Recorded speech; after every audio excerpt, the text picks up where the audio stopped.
Hello guys, Assalamualaikum, welcome to Encik Pet Channel.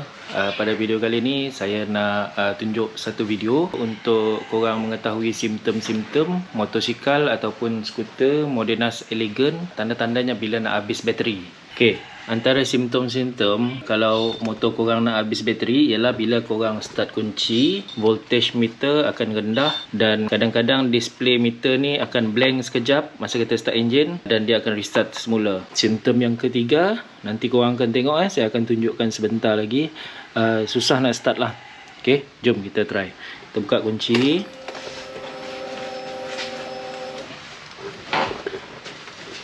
Tengok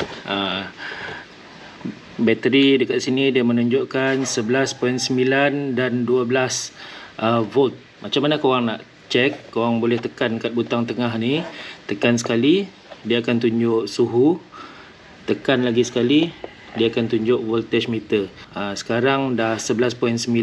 Kalau 11.9 ke 12 ni bateri boleh consider untuk replace lah. Jom kita tengok simptom yang seterusnya bila kita try start.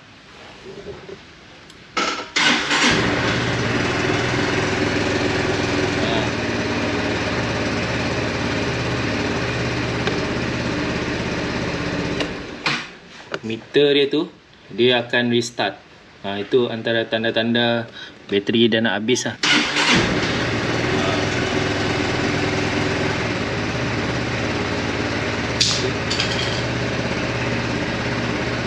Kalau korang tengok jam pun dia akan jadi pukul 12 lah.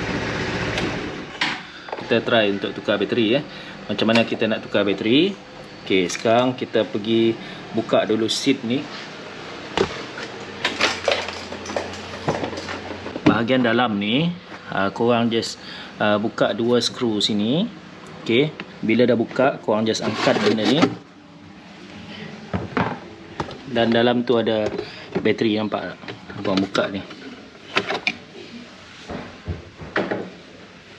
Okey, ni bateri lama. Korang just unscrew, ada dua skru, satu sini satu sini, ni positif ni negatif. Korang bawa keluar dan korang replace dengan bateri yang baru lah. Okay guys, ni bateri yang saya baru beli daripada Shopee. Bateri ni saya tak pasti bateri ni berkualiti ataupun tidak. Saya nak try cuba-cuba aja.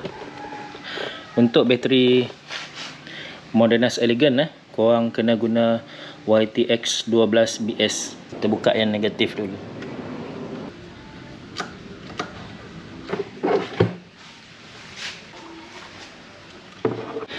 Okey, macam mana nak sambungkan bateri tu?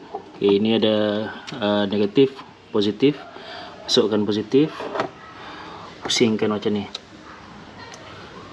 Lepas tu korang ikat dengan screwdriver. Sama juga macam negatif ni lah. Lepas tu korang masukkan balik. Itu saja. Kita dah settle pasang. Last kita try tutup. So mari kita tengok dekat paparan meter Kita try start.